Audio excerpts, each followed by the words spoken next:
Astaghfirullah. Bismillahirrahmanirrahim. Assalamualaikum warahmatullahi wabarakatuh.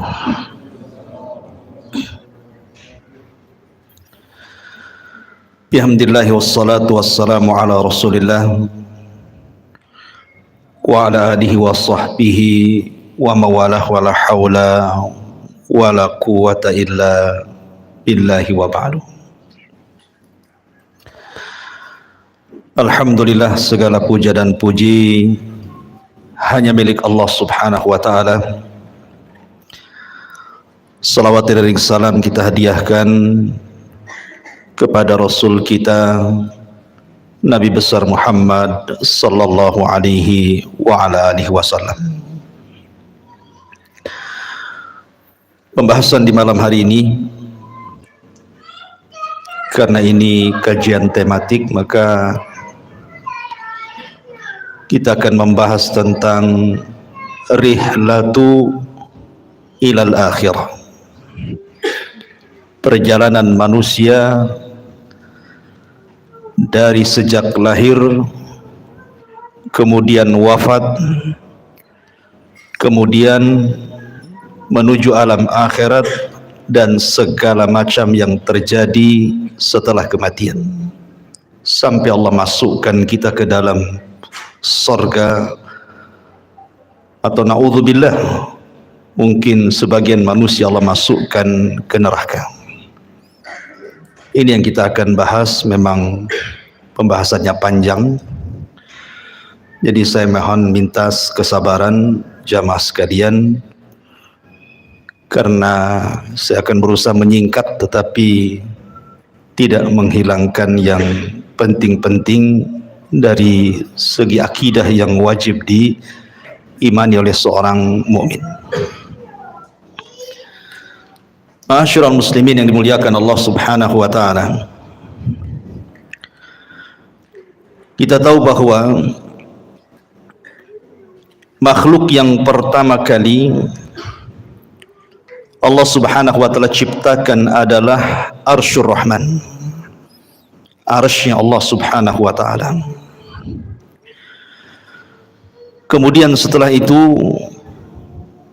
Allah ciptakan air atau lautan di atas langit. Makanya Rasul mengatakan wa arsyuhu 'alal ma', dan arsy-Nya Allah itu di atas air. Kemudian setelah itu Allah subhanahu wa ta'ala ciptakan pena, dan Allah subhanahu wa ta'ala katakan kepada pena atau kolam, uktub kulla syai'in ila yaumil qiyamah, catat segala sesuatu yang akan terjadi sampai kiamat dibangkitkan. Maka kolam pun kemudian mencatat segala sesuatu yang kemudian diletakkan di sebuah papan yang disebut dengan lauh, dan papan tersebut dijaga oleh para malaikat sehingga disebut Lauhil Mahfuz. Maka setelah itu Allah subhanahu wa ta'ala menciptakan yang lainnya, termasuk menciptakan langit dan bumi dalam 6 hari. Dimulai hari Ahad, Allah ciptakan bumi 2 hari, Ahad dan Senin. Kemudian setelah itu Allah subhanahu wa ta'ala ciptakan langit hari Selasa dan Rabu. Kemudian Allah subhanahu wa ta'ala kembali ke bumi, dan Allah ciptakan segala sesuatu yang dihajatkan makhluk yang akan tinggal di bumi, seperti lautannya, hutan-hutannya, binatang-binatangnya, dari hari Kamis ke hari Jumat. Itulah yang disebutkan dalam Al-Quran bahwa Allah menciptakan langit dan bumi itu fi sittati ayyam, pada 6 hari. Makhluk yang berakal pertama yang Allah ciptakan adalah malaikat. Kemudian setelah itu jin. Baru makhluk yang berakal terakhir adalah manusia dimulai daripada Adam alaihi salatu wassalam.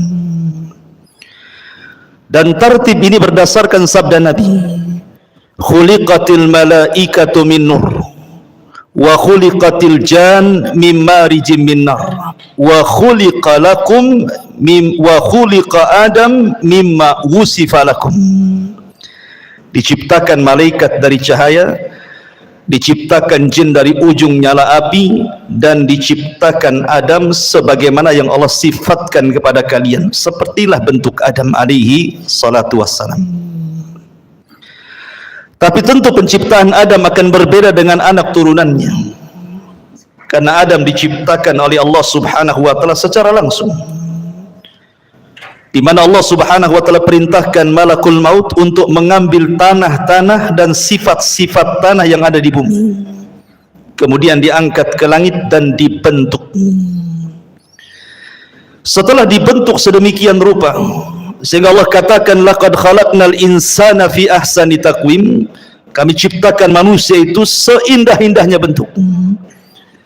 Maka Allah subhanahu wa ta'ala tiupkan ruh, dan Allah perintahkan malaikat untuk sujud kepada Adam. Wa idh qala rabbuka lil malaikati isjudu li Adam fasajadu illa iblis. Dan ketika Allah perintahkan kepada para malaikat sujudlah kepada Adam, semua malaikat sujud kecuali iblis. Iblis tidak mau sujud. Dari sinilah penciptaan Adam sejak saat itu memiliki musuh yang disebut dengan iblis. Sebagian ulama mengatakan iblis ini dari kalangan malaikat yang maksiat, tapi pendapat yang kuat iblis ini dari kalangan jin, sebagaimana Allah katakan kana minal jin fa fasaqa an amri rabbi. Iblis itu bagian dari jin yang bermaksiat kepada perintah Allah subhanahu wa ta'ala. Kemudian Adam alaihi salatu wassalam Allah masukkan ke dalam sorga. Sorga itu sesuatu yang nikmat di dalamnya. Ada kebun-kebunnya, ada tanam-tanamannya, ada rumah-rumah yang indah, istana-istana yang megah, sungai-sungai yang luar biasa. Namun karena Adam hidup sendirian, Adam ketakutan di sorga, sehingga Allah subhanahu wa ta'ala kehendaki untuk menciptakan satu makhluk yang akan menemani Adam di sorga. Tidurlah Adam, tiba-tiba Allah ambil tulang rusuk yang paling atas, yang dekat jantung, yang paling bengkok sebelah atas, kemudian diciptakan Hawa dari tulang itu. Makanya Rasul mengatakan khuliqatil mar'atu min dila'in. Manusia, wanita itu diciptakan dari tulang rusuk yang paling atas, yang paling bengkok, yang dekat dengan jantung. Tiba-tiba Adam bangun, rupanya di sampingnya ada Hawa. Adam kaget dan mengatakan, man anti, siapa anda? Maka wanita ini mengatakan, ana Hawa. Hawa itu oksigen artinya. Kenapa disebut Hawa? Karena dicipta dari benda yang hidup. Adam itu makhluk yang hidup. Hawa tercipta dari Adam, maka disebut Hawa. Kemudian Adam mengatakan, untuk apa engkau ciptakan? Untuk apa Allah ciptakan dirimu? Hawa mengatakan, untuk menjadikan ketenangan bagimu. Dari sini Allah katakan, wa min ayatihi an khalaqa lakum min anfusikum azwaja litaskunu ilaiha wa ja'ala bainakum mawaddatan wa rahmah inna fi dzalika laayatin liqaumi yatafakkarun. Kalau dengar ayat ini rasanya ingat waktu kawinnya. Dan ini ayat yang biasa dibaca orang kalau menikah, ya. Khutbah nikahnya mesti baca ayat ini. Wa min ayatihi, dan dari tanda-tanda kebesaran Allah, an khalaqalakum, Allah menciptakan kalian. Min, dari ciptaan ini Allah ciptakan yang lainnya, azwaja, menjadi berpasang-pasangan. Untuk apa pasangan diciptakan? litaskunu ilaiha, supaya memberikan ketenangan, di mana suami tenang dengan istrinya, istri tenang dengan suaminya. Makanya orang yang tidak pernah menikah nggak akan tenang. Sak tenang-tenangnya pun tidak akan tenang dia. Gimana? Masak-masak sendiri kan itu. Nyuci-nyuci sendiri, gimana bisa tenang? Ya. Nggak akan tenang. Dan ketenangan itu mukjizat dari Allah Subhanahu wa taala. Dengan ketenangan itu lahirlah mawaddatan warahmah. Timbul rasa cinta, timbul pula kasih sayang di situ. Padahal sebelumnya tidak saling mengenal. Terkadang main jodoh-jodohan saja tuh. Tapi dari sini Allah ciptakan Hawa untuk Adam supaya Adam tenang di sorga. Tapi dengan hikmah Allah Subhanahu wa taala yang Allah kehendaki, yang sudah dicatat di Lauhil Mahfuz, Adam pun harus melakukan satu maksiat di sorga. Ketika Allah Subhanahu wa taala katakan wala taqraba hadhihi syajarah, jangan dekat-dekat pohon ini. Dekat saja tidak boleh, apalagi makan. Begitu bahasa Quran. Seperti Allah mengatakan wala taqrabu zina, dekat zina saja tidak boleh, apalagi berzina. Karena kalau sudah mendekat pasti melihat, kalau sudah melihat penasaran, kalau penasaran ingin pula mencicipi, akhirnya kemudian memakannya.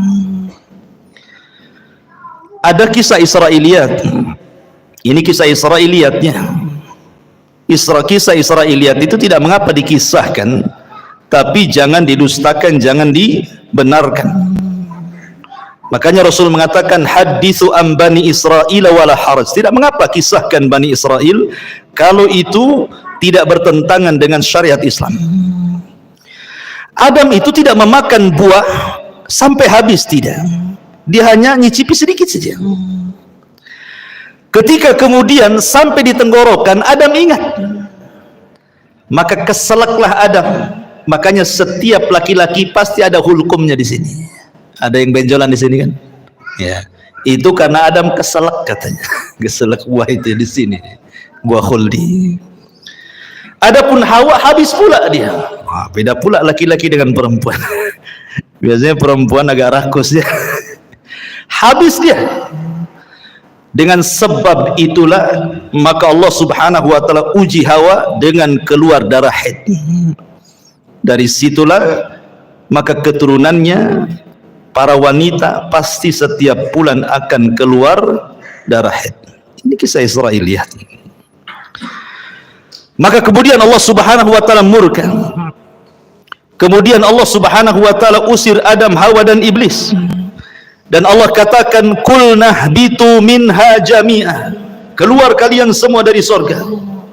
Hei Adam, hei Hawa, hei iblis, keluar. Fa imma ya'tiyannakum minni hudan fala khaufun alaihim walahum yahzanun. Kelak setelah kalian bertiga di bumi, kami akan turunkan petunjukku. Maka siapa yang mengikuti petunjukku tidak akan merasa takut dan tidak akan bersedih hati. Dalam ayat yang lain, fala yadhillu wala yashqa, tidak akan tersesat dan tidak mungkin celaka. Dengan takdir Allah, iblis diturunkan di lautan, Adam diturunkan di Sri Lanka, dan Hawa diturunkan di Jeddah. Maka iblis membuat istananya di atas air. Kemudian Adam harus berjalan entah berantah kemana. Begitu juga Hawa, tidak dijelaskan waktunya. Tiba-tiba kemudian keduanya berjumpa di Muzdalifah. Kemudian keduanya pun akhirnya sampai di Arafah. Disebut Arafah karena Adam mengetahui Hawa dan Hawa pun mengenali Adam, maka disebut Arafah. Arafah itu artinya mengetahui. Maka dari situlah Allah ajarkan satu kalimat, kalimat yang siapapun membacanya gugur semua dosanya. Apa kalimatnya? Rabbana zalamna anfusana wa illam taghfir lana wa tarhamna lanakunanna minal khasirin. Inilah kalimat yang pertama diucap di kolong langit. Adam dan Hawa diajarkan kalimat ini, fatalaqqa Adam mir rabbihi kalimat. Rabbana zalamna anfusana ya Rabb, kami telah mendolimi diri-diri kami. Kalau engkau tidak merahmati dan tidak mengampuni dosa kami, tentu kami termasuk orang-orang yang merugi. Maka Adam dan Hawa pun Allah ampuni dosa-dosanya, kemudian keduanya diizinkan untuk masuk ke haram. Maka Adam pun menetap di tempat yang di situ dibangun Ka'bah hari ini. Itulah tempat pertama di bumi Allah diibadahi oleh manusia. Disitulah Adam beribadah bersama Hawa. Kemudian Allah Subhanahu wa ta'ala takdirkan Adam berhubungan dengan Hawa. Dari sini anak turunan Adam penciptaannya berbeda. Sebagaimana hadis Abdullah ibn Mas'ud radhiyallahu anhu, ketika Allah Subhanahu wa ta'ala menciptakan manusia, pertama kali Allah pertemukan air sperma, kemudian masuk ke rahim perempuan, maka 40 hari menjadi segumpal nutfah sperma. Kemudian 40 hari berikutnya menjadi segumpal darah. Kemudian 4 hari berikutnya menjadi segumpal daging. Kemudian terangkailah badan manusia. Artinya kalau sudah 4 bulan sudah berbentuk tuh. Mana kepalanya, mana tangannya, mana badannya, mana kakinya. Di USG pun tahu kelaminnya sekarang. Disitulah Allah tiupkan ruh lewat para malaikat, dan Allah perintahkan malaikat itu tiupkan ruh kepada janin itu.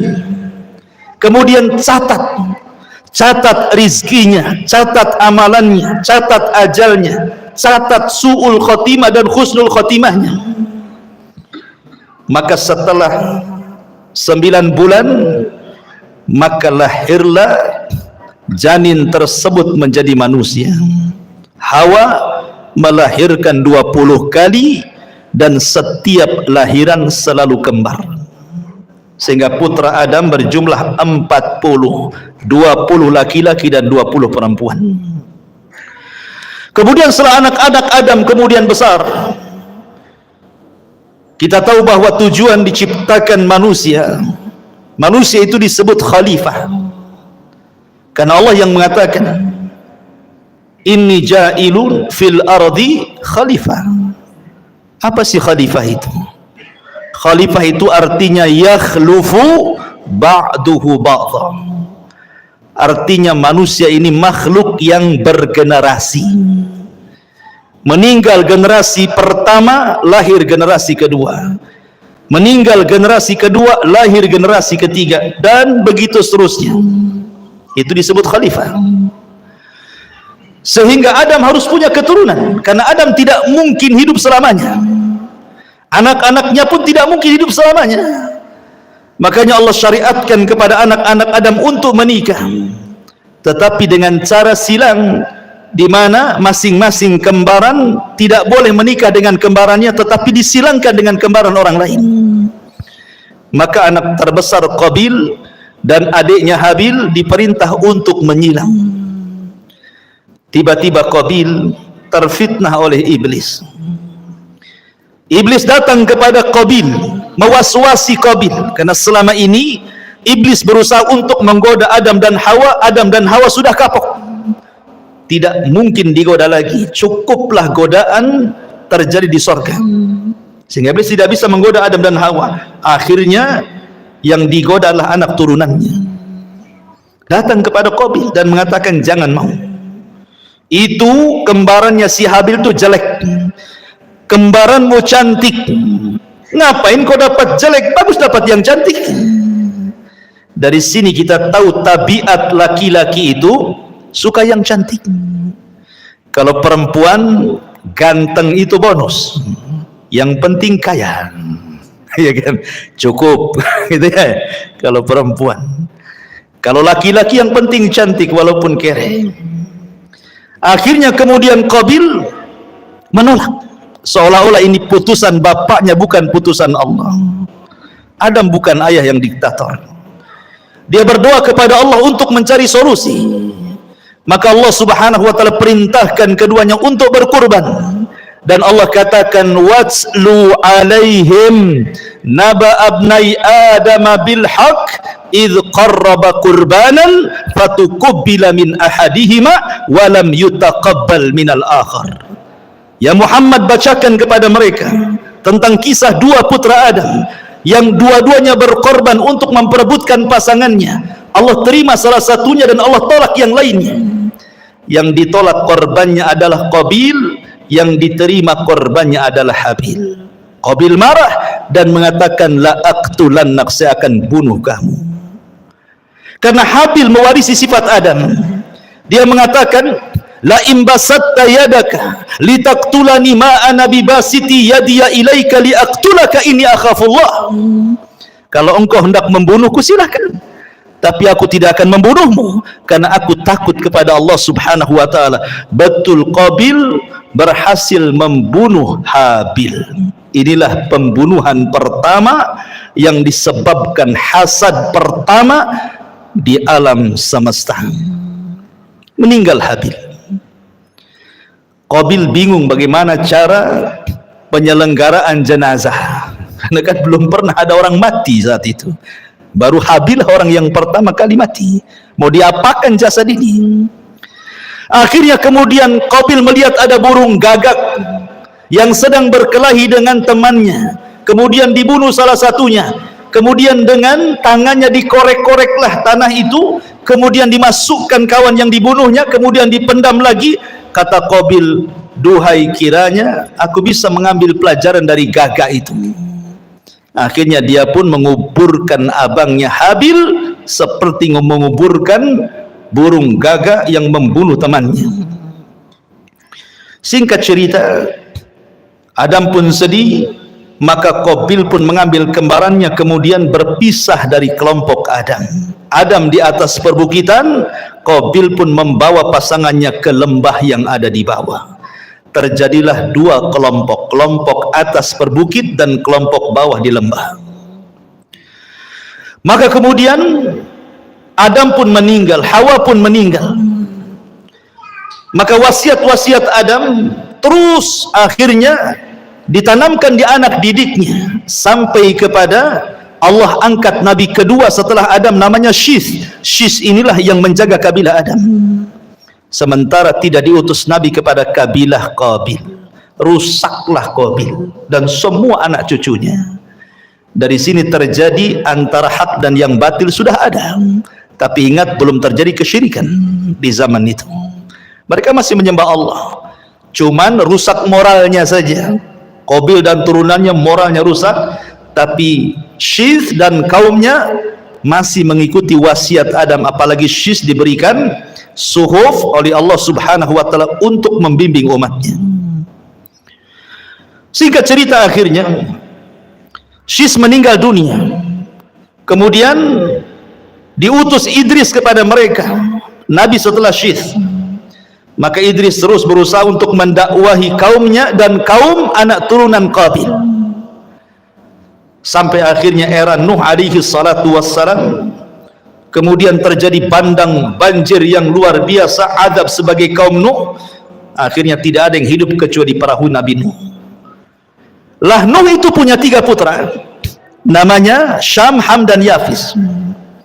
Setelah kapal Nuh kemudian bersandar di bukit Judi Irak, kemudian 3 putra Nuh ini menyebar ke seantero dunia. Syam melahirkan keturunan Arab, Ham melahirkan orang-orang yang berkulit hitam, kemudian Yafis ke daratan Afrika, ke daratan Asia, lahirlah kita-kita ini, turunan Yafis. Maka menyebarlah manusia kemana-mana. Kemudian diutus para nabi, 120.000 nabi diutus oleh Allah subhanahu wa ta'ala. 315 rasul Allah utus ke permukaan bumi.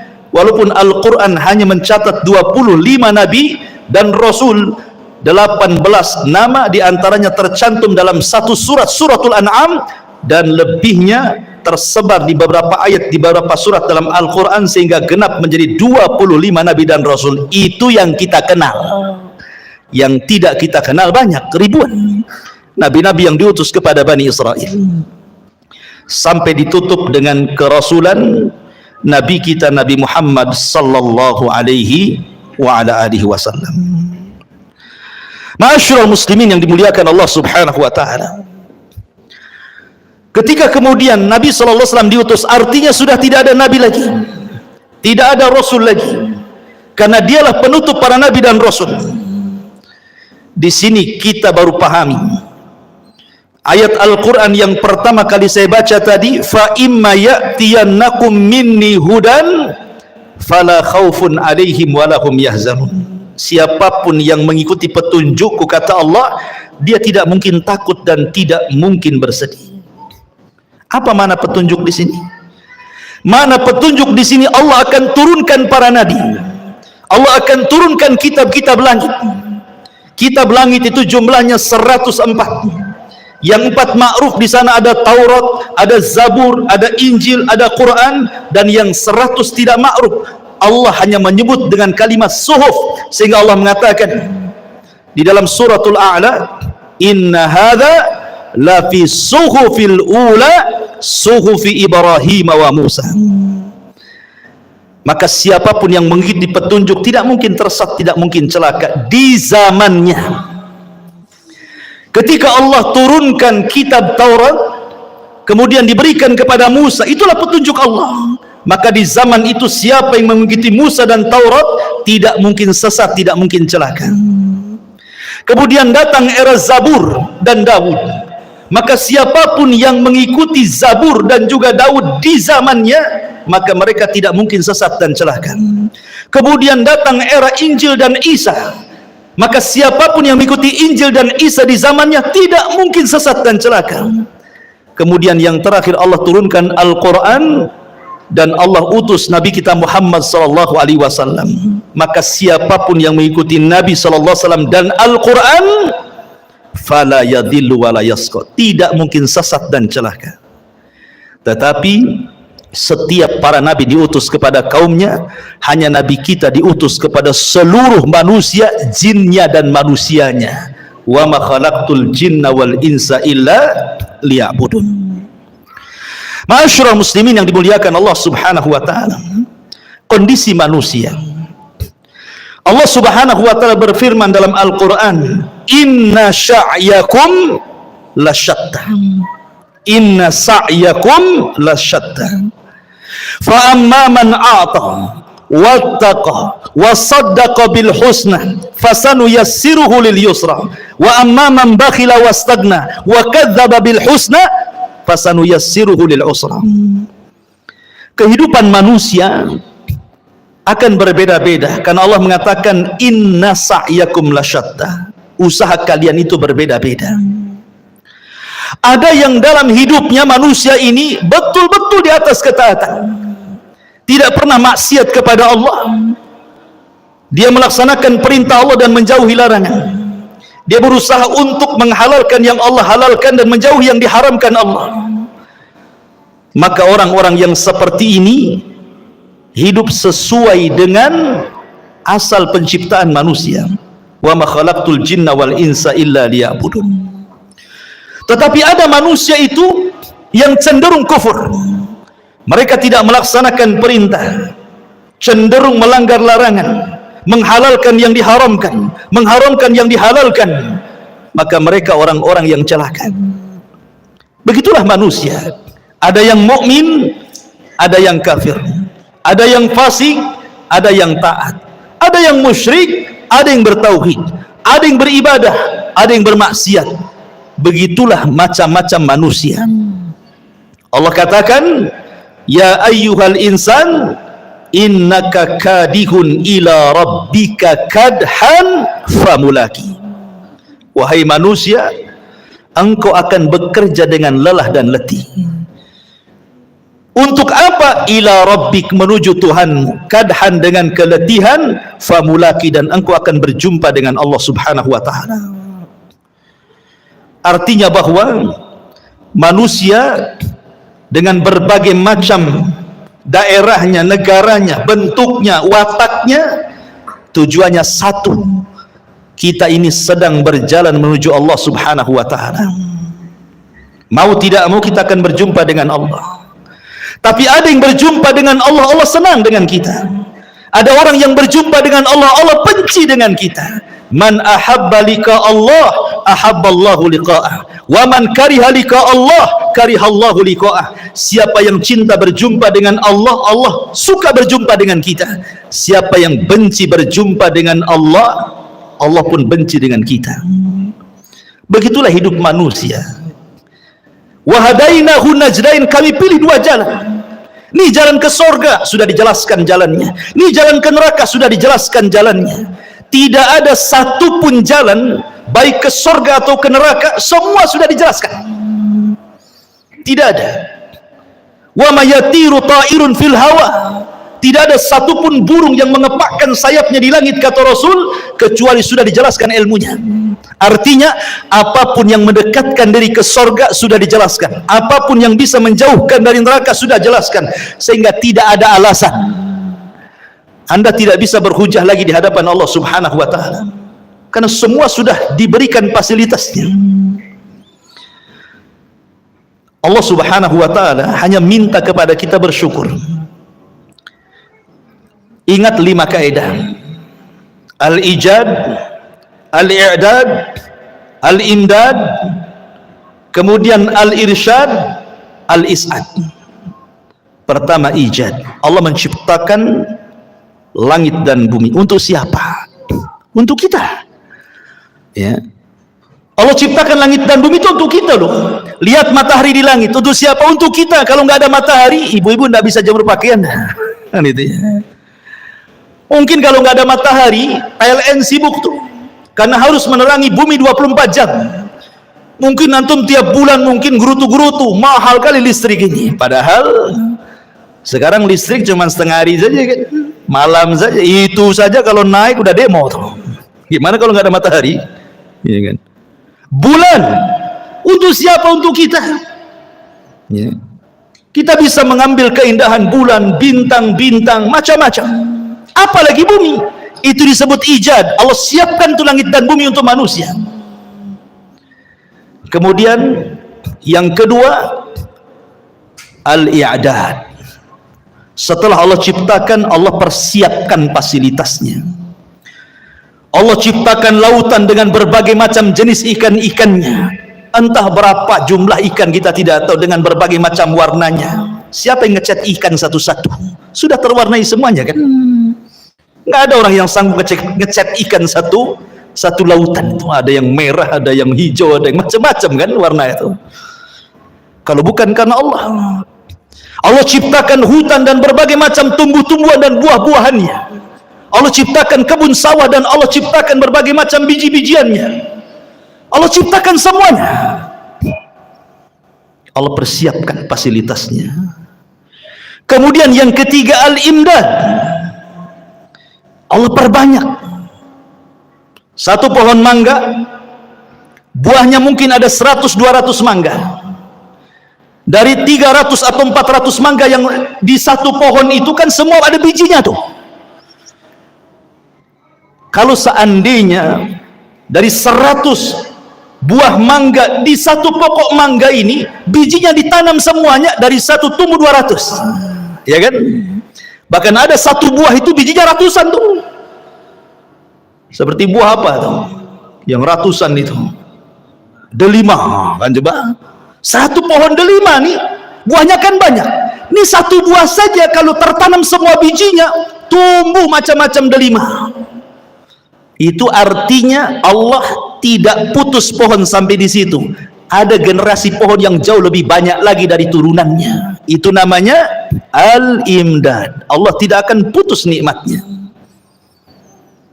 Ikan, satu ikan lahir anaknya ratusan ikan. Dari ratusan ikan lahir lagi ribuan ikan. Nggak akan terputus. Itu namanya imdad. Allah tidak akan memutus nikmat. Kemudian setelah itu yang keempat, al-irsyad. Allah arahkan manusia Mana ikan yang bisa dimakan, mana yang tidak. Mana buah yang bisa dimakan, mana yang tidak. Mana daun-daunan yang bisa dilalap, mana yang tidak. Mana yang bisa dijadikan obat, mana yang tidak. Mana yang mengenyangkan, mana yang tidak. Irsyad diarahkan, karena tidak semua bisa dimakan kan.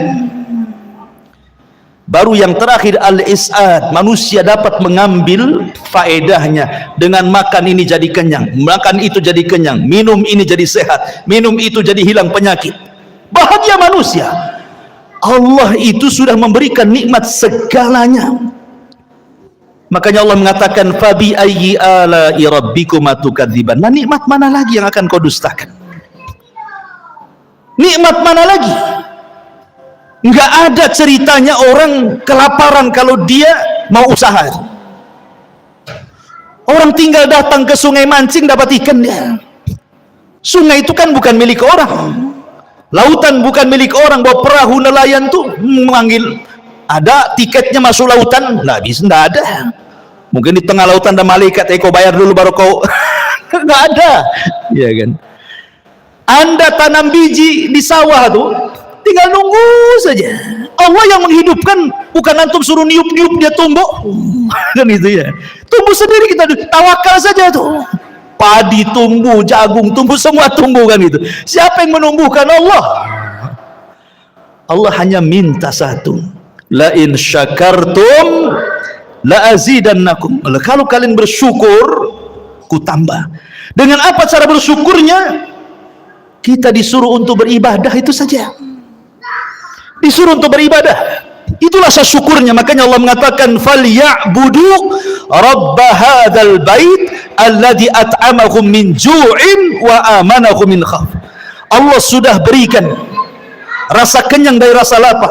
Allah sudah berikan rasa tenang dari rasa ketakutan. Allah hanya minta falyabudu rabb hadzal bait, sembah Rabb pemilik Ka'bah ini, Allah, itu saja.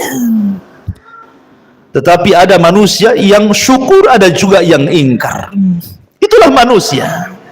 Memang manusia diciptakan seperti itu. Ma'asyiral muslimin yang dimuliakan Allah Subhanahu wa taala. Allah Subhanahu wa taala tidak akan mengekalkan dunia. Dunia ini ada batas waktunya. Sejak zaman Adam alaihi salatu wassalam sampai diutusnya Nabi kita yang mulia alaihi salatu wassalam, artinya usia bumi itu semakin dekat dari kehancurannya. Karena Rasul yang mengatakan bu'istu ana was-sa'ah kahataini, diutusnya aku dengan tegaknya hari kiamat seperti ini. Rasul menegakkan syabbabah, telunjuk dengan jari tengah kemudian merapatkannya, artinya dekat sekali waktunya. Dan Allah Subhanahu wa taala Maha Adil. Allah tidak langsung sekonyong-konyong mendatangkan kiamat, tidak. Allah tidak mendatangkan kiamat langsung tiba-tiba digempakan satu dunia, tidak. Allah itu adil, rahim kepada hamba-hambanya. Diberikan kesempatan untuk taubat, diberikan kesempatan untuk masuk surga dengan dikirim tanda-tanda kiamat kecil. Dan 90% lebih tanda-tanda kiamat kecil itu hampir semua sudah terjadi dan kita bisa saksikan setiap hari ada. Hanya mungkin 10% saja yang belum terjadi. Ya kurang lebih seperti itu. Artinya 90% sudah terjadi sejak zaman Nabi sampai hari ini. Karena tanda-tanda kiamat kecil itu ada yang terjadi di zaman Nabi dan tidak akan terulang. Seperti terbelahnya bulan, itu di zaman Nabi saja, nggak mungkin terulang lagi. Ya. Kemudian diutusnya Rasul dan meninggalnya Nabi sekali saja, nggak mungkin Nabi dihidupkan lagi. Tapi ada tanda-tanda yang terus dari zaman Nabi sampai hari ini akan terulang, seperti perzinahan, minum khamr, perjudian, dan begitu seterusnya. Tapi ada tanda-tanda kiamat kecil yang belum terjadi dan pasti terjadi. Dan ada tanda-tanda kiamat kecil yang diselipkan di antara tanda-tanda kiamat besar. Apabila semua tanda-tanda kiamat kecil, ikhwan, sudah ada, sudah terjadi, maka Allah subhanahu wa ta'ala akan kirim tanda-tanda alamatus sa'atil kubra, tanda-tanda kiamat besar. Muqaddimahnya dengan khurujul Mahdi, keluarnya Imam Mahdi. Kemudian setelah itu khurujul Dajjal, keluar Dajjal. Dajjal ini akan keluar selama 40 hari. Satu hari sama dengan setahun, hari kedua sama dengan sebulan, hari ketiga sama dengan sepekan, dan hari keempat sama dengan hari-hari waktu yang kita lalui. Sampai sahabat bertanya Rasul, yang satu hari bagikan satu tahun, cemana solatnya? Maka Rasul mengatakan, solatlah dengan cara mengira-ngira waktu. Oh, kalau dari asar ke maghrib sekian jam, berarti masuk waktu maghrib. Dari maghrib ke isya, cuma 2 jam, berarti masuk waktu isya. Karena 1 tahun lama, ikhwan. Dan dari sini menunjukkan Dajjal itu bukan hanya masuk ke daerah-daerah yang normal waktunya, tetapi juga masuk ke daerah-daerah kutub yang terkadang satu harinya lama sekali. Artinya tidak ada satu tempat kecuali diinjak Dajjal, kecuali Mekah dan Madinah. Kemudian Isa bin Maryam turun, diapit dengan 2 malaikat di menara putih sebelah timur Damaskus. Kemudian akan bergabung dengan tentara Al-Mahdi di Bukit Tur dan memerangi Dajjal. Dan Isa berhasil membunuh Dajjal, mematahkan salib, membunuh babi, dan berhukum dengan hukum keadilan. Banyak orang masuk Islam sebelum wafatnya Isa bin Maryam. Kemudian setelah fitnah Dajjal hilang, datang fitnah yang ketiga. Tanda-tanda kiamat besar, khuruju Ya'juj wa Ma'juj, keluar Ya'juj dan juga Ma'juj. 2 kabilah besar, turunan Yafis ibn Nuh, yang dahulu pernah dibenteng oleh Dzulqarnain. Tiba-tiba kemudian gerbangnya pecah, mereka pun keluar min kulli hadabin yansilun, bagaikan bah air yang terjun dari ketinggian saking banyaknya. Sehingga ketika rombongan yang pertama keluar melintasi danau Tiberias, mereka pun minum dari danau itu. Kemudian rombongan yang terakhir bingung karena airnya habis diminum Ya'juj wa Ma'juj. Kata yang terakhir, tadi barusan ada air, kemana air itu? Maka Ya'juj dan Ma'juj, setiap yang melewati hijau pasti akan kering, yang basah pasti kering. Fitnahnya luar biasa. Dia akan membunuh ras di luar kelompoknya. Dan jumlah mereka satu dari kita 999 dari mereka. Makanya Rasul mengatakan, kau tidak bisa menghadapinya. Maka Allah mengatakan, ya Isa, selamatkan orang-orang yang selamat, sembunyi di Bukit Tur, karena engkau tidak bisa memeranginya. Akhirnya kemudian Ya'juj wa Ma'juj merusak di permukaan bumi, membunuh orang di luarasnya. Akhirnya dia sombong, kemudian mengatakan, qatalna man fil ardi sanaqtuluhu man fis sama, katanya. Aku sudah bunuh semua orang yang ada di bumi, sekarang yang di langit ku bunuh, katanya. Saking sombongnya. Akhirnya panahnya diarahkan ke langit, tombaknya diarahkan ke langit. Maka Allah mengatakan, wa makaru makran wa makarna makran wallahu khairul makirin. Mereka hendak membuat makar, Allah juga punya makar, dan sebaik-baik makarlah makar Allah. Allah sengaja panah itu disedot sampai ke awan, dibalikkan dengan ujung-ujungnya ada darah, seolah-olah mereka sudah membunuh makhluk yang di langit. Makin sombong mereka, dan mereka mengatakan, sudah tidak ada makhluk kecuali sudah kubunuh semua, kata Ya'juj dan Ma'juj. Maka Isa berdoa agar Allah membinasakan mereka. Dikirimlah naghaf, ulat-ulat kecil, kemudian menggigit tengkuknya, satu mati, semua mati. Tidak ada sejengkal di bumi kecuali ada bangkainya.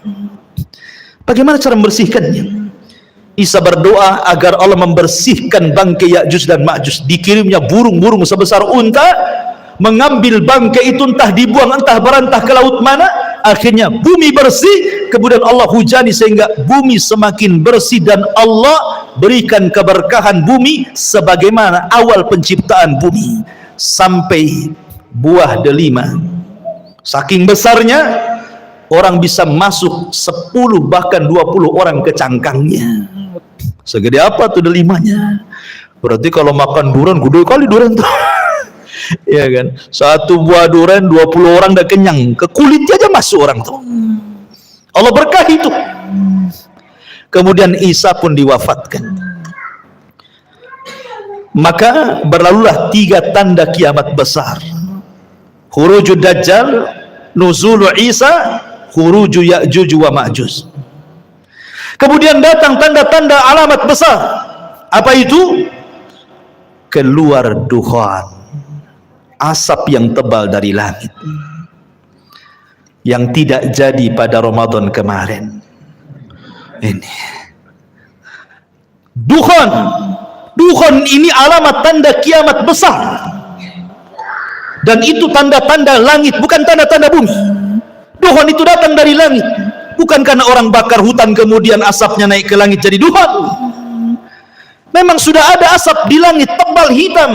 Siapapun yang menghirupnya, kalau dia seorang mukmin paling tinggi bersin, sudah sakit kepala, demam.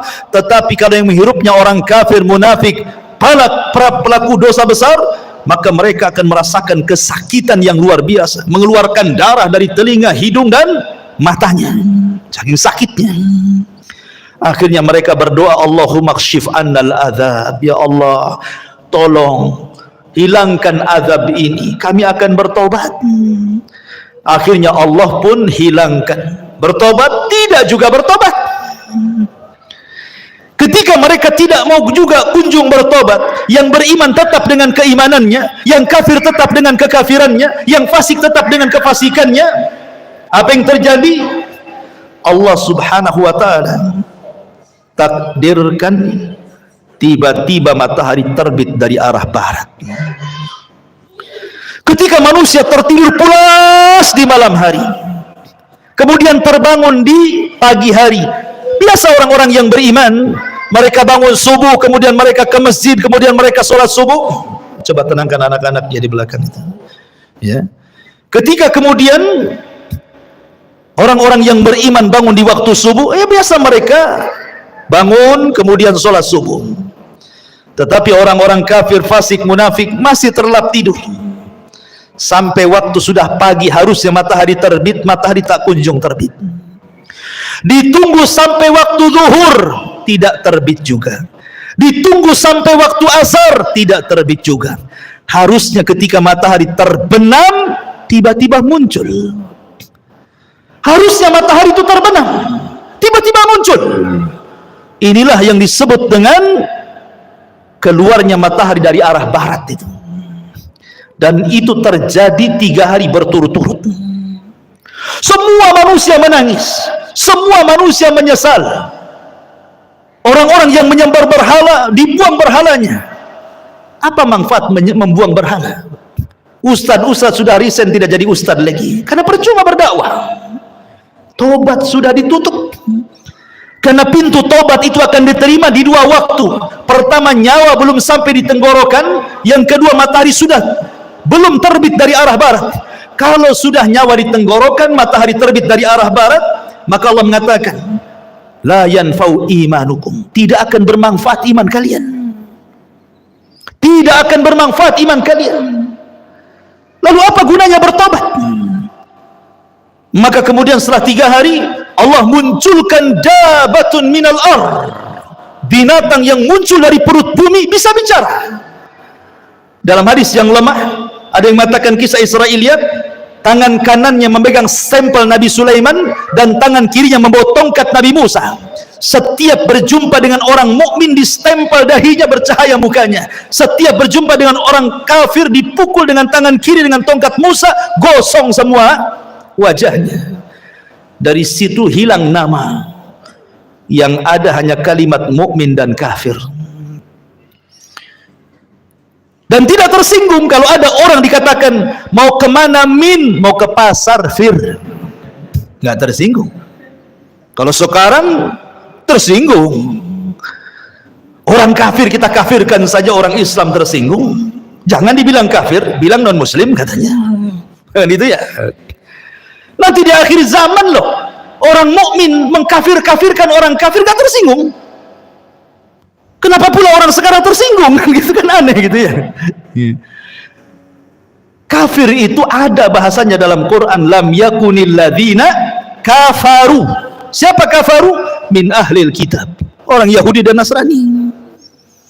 Kalau Allah katakan Yahudi kafir, kita katakan kafir. Kalau katakan Nasrani kafir, kita katakan kafir. Harus dikatakan apa lagi? Allah yang mengatakannya, kita kan hanya mengikuti apa yang Allah katakan.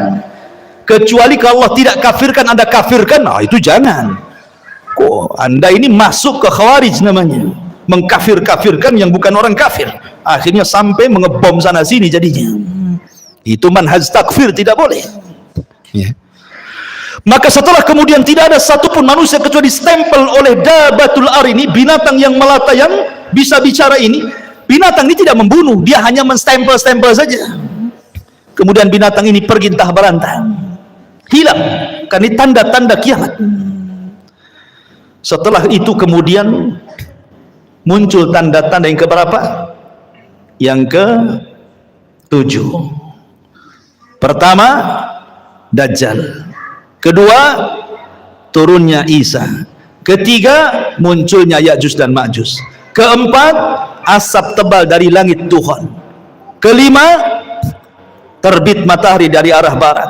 Keenam, munculnya binatang yang melata yang keluar dari perut bumi dan bisa bicara dan menstempel manusia. Ketujuh, terjadi gempa besar dari arah timur yang bukan hanya merobohkan satu desa, satu negara dirobohkan gara-gara gempa itu. Kemudian yang ketujuh kedelapan, gempa dari arah barat. Setelah gempa dari arah timur, dari arah barat pula gempa. Negara-negara jatuh gara-gara gempa itu. Kemudian yang ke-9, terjadi gempa besar di Jazirah Arab. Inilah yang disabdakan Nabi SAW, khasfun bil masyriq wa khasfun bil maghrib wa khasfun bi jaziratil Arab. Gempa dari arah timur, gempa dari arah barat, gempa dari Jazirah Arab. Dan yang terakhir, khurujun nar, munculnya larva, munculnya api yang besar keluar dari perut Aden Yaman dan keluar dari negeri Hijaz. Kemudian api ini bergabung di antara dua tempat ini, menggiring manusia satu dunia, kemudian mengarahkan mereka ke negeri Syam. Api ini tidak membakar manusia, tapi dia membakar yang lainnya, karena tugasnya menggiring manusia sampai ke Syam. Setelah di Syam inilah yang disebut dengan Ardul Mahsyar, bumi perkumpulan manusia satu dunia di situ. Kemudian Allah kirim angin yang sepoi-sepoi, yang dingin banget angin ini. Angin ini masuk ke ketiak-ketiak orang yang masih punya iman walaupun sebiji dzarah. Kemudian Allah cabut nyawanya sehingga tidak ada yang beriman lagi di permukaan bumi. Disinilah Nabi SAW mengatakan, la taqumu sa'ah illa ala syiraril khalqi. Tidak mungkin tegak hari kiamat kecuali orang-orang yang hidup di permukaan bumi, tersisa orang-orang kafir. Orang yang beriman tidak akan merasakan kiamat karena sudah mati semua. Yang merasakan kiamat itu orang kafir, yang Allah katakan yauma, pada hari ketiga, yanfukhu nafkhatan, di mana Allah Subhanahu wa taala memerintahkan malaikat Israfil untuk meniupkan sangkakala pertamanya. Apa yang terjadi? Idza zulzilatil ardu zilzalaha. Ketika tiupan itu ditiup oleh Israfil, maka satu bumi akan digempahkan. Wa idzal biharu fujjirat, maka semua air lautan ditumpahkan ke daratan. Wa idzan nujumun tasharat, semua bintang-bintang akan dijatuhkan. Dan semua gunung-gunung akan tercabut dari pasaknya, kemudian bergeser dari tempatnya, kemudian diterbangkan seperti kapas, ka'asfim ma'ful, seperti kapas, kemudian dibenturkan di langit, kemudian dikembalikan ke bumi, hanya tinggal tanah, debu, sehingga Allah mengatakan kal ihnil manfush, seperti kapas kalau diletakkan di kipas tuh terbang ke sana-sana. Itulah gunung. Berapa hari penghancuran seperti ini? Lah ketika terjadi kiamat, penghancuran alam semesta, maka Allah Subhanahu wa taala membuka seluruh pintu langit. Wa futihatis sama fakanat abwaba. Pintu langit dibuka semua. Semua malaikat keluar dari langit-langit itu. Karena langit akan digulung seperti kita menggulung kertas. Maka ketika betul-betul terjadi kiamat, Allah wafatkan semua para malaikat, Allah wafatkan semua jin, dan Allah wafatkan semua manusia. Tidak ada yang tersisa kecuali yang Allah Subhanahu wa taala izinkan untuk tidak dihancurkan pada hari kiamat. Seperti arsy, seperti kursi, seperti lauhil mahfud, seperti roh, seperti tulang ekor manusia, tidak dihancurkan, tapi semua dihancur-hancurkan. Berapa lama? Hadis Abu Hurairah radhiyallahu anhu mengatakan 40, tanpa menyebut 40 tahun, 40 bulan, 40 hari. Pokoknya 40 lah, kata Abu Hurairah. Ya bisa 40 hari kehancuran alam semesta, bisa 40 bulan, bisa juga 40 tahun. Karena ketika Abu Hurairah ditanya, ya Abu Hurairah, apakah 40 hari? Fa'abaitu, aku enggan menjawabnya. Apakah 40 bulan? Fa'abaitu, aku enggan menjawabnya. Apakah 40 tahun? Fa'abaitu, aku pun enggan menjawabnya. Pokoknya 40 lah kan itu. Itu antara tiupan sangkakala pertama ke tiupan sangkakala kedua. Hancur semua alam semesta ini. Hancur semuanya.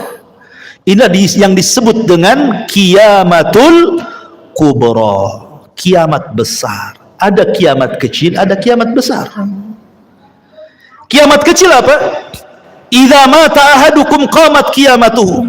Kalau salah seorang di antara kalian mati, itulah kiamatnya. Tapi kalau kiamat besar, bukan 1-2 orang mati, semua mati. Jinnya mati, malaikatnya mati, manusianya mati, yang meniup sangkakala pun mati, malaikat maut pun mati. Malaikat maut aja ikut mati. Ketika malakul maut datang kepada Allah Azza wa Jalla, dan Allah mengatakan, man abqait, siapa yang kau sisakan, kau tidak cabut nyawanya? Kata malaikat maut, tinggal Jibril, Mikail, Israfil. Kata Allah, cabut semuanya. Maka Jibril dicabut nyawanya, Israfil dicabut, Mikail dicabut. Kemudian malakul maut datang kepada Allah, siapa lagi yang tersisa? Kata malakul maut, tidak ada ya Rabb illa abdukal fakir, kecuali hambamu yang fakir. Oh kalau gitu mati kamu, katanya. Mati juga dia. Ya. Maka ketika 40, di angka 40 terjadi kehancuran yang luar biasa itu, sudah tidak ada makhluk yang berakal lagi. Bumi sudah hancur, langit sudah hancur, semua sudah hancur. Apa yang terjadi? Allah Subhanahu wa taala berteriak, limanil mulkul yaum, limanil mulkul yaum. Kalian sudah tahu siapa yang berkuasa di alam semesta ini? Tidak ada yang menjawab. Nggak ada malaikat, nggak ada jin, nggak ada manusia, semua mati. Maka Allah jawab sendiri, lillahil wahidil qahar.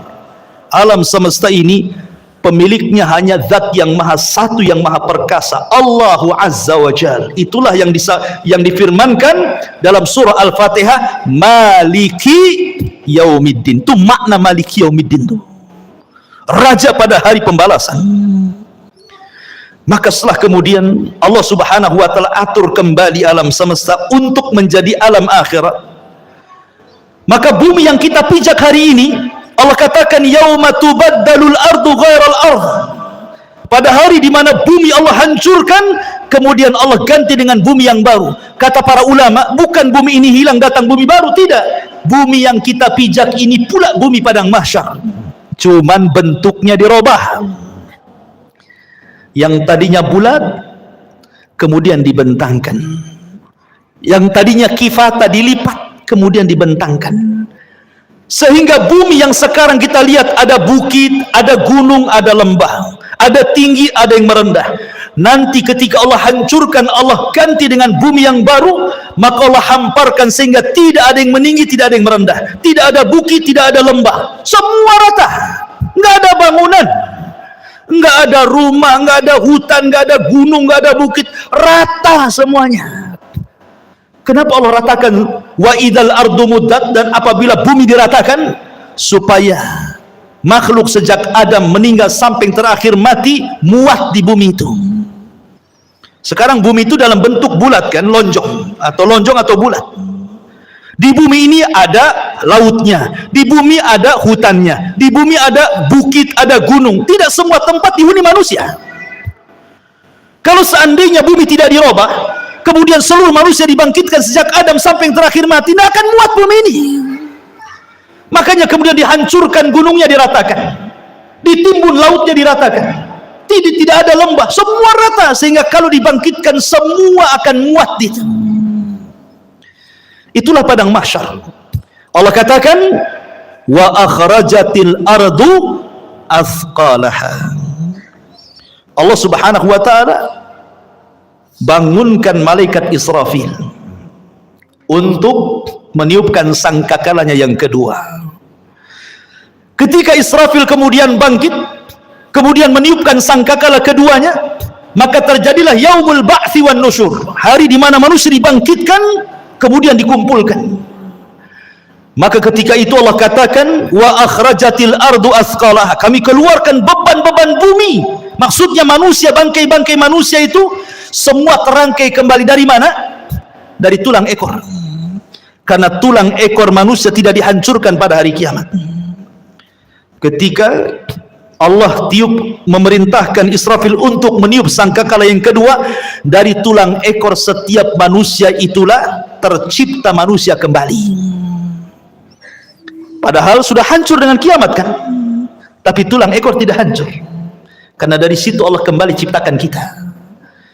Kemudian jasad itu dilempar ke permukaan. Bayangkan sejak zaman Adam sampai terakhir mati itu jasad itu bergelimpangan di padang mahsyar.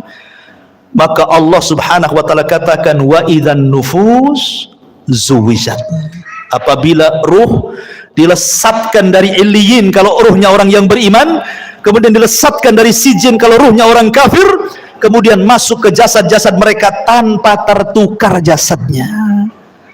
Nggak mungkin antum tertukar dengan kawan antum. Salah, ini badan antum di sini kok ruhnya masuk situ? Enggak, pasti akan pas ruh dengan jasad, ya itu juga. Ya. Disitulah manusia dibangkitkan.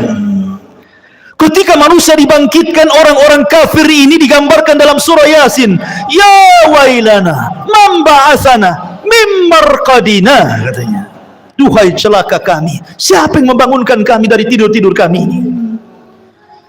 Maka mereka digambarkan seperti apa? Seperti larang. Al-qari'atu mal qari'ah wa ma adraka mal qari'ah yauma yakunun nasu kal farashil mabsus, seperti laron. Antum tahu laron? Laron ini kalau ada lampu maka dia akan mengejar lampu, dan mereka terbangnya tidak ada aturan, sehingga karena tidak ada aturan diterjang kawannya, besoknya jatuh semua, sayapnya tak kemana-mana. Begitulah kondisi manusia pada hari kiamat. Orang-orang kafir yang ke barat lari ke timur, yang dari timur lari ke barat, yang selatan lari ke utara, mereka tidak ada tujuan, seperti larang. Yauma yafirrul mar'u min akhihi wa ummihi wa abihi wa sahibatihi wa banihi likulli imri'in yauma idzin sya'nun yughni. Di mana orang lari dari saudaranya, lari dari ibu bapanya, lari dari pasangan dan anak-anaknya. Semua manusia sibuk dengan sendirinya, kecuali orang-orang yang beriman. Dibangkitkan, tidak lari.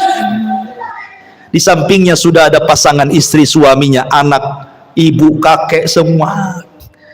Walladzina amanu wattaba'athum walladzina amanu, dan orang-orang yang beriman, wattaba'athum dzurriyyatuhum biimanin, kemudian keimanan diikuti oleh keluarganya, alhaqna bihim dzurriyyatuhum, maka kami kumpulkan keluarga yang beriman di satu tempat.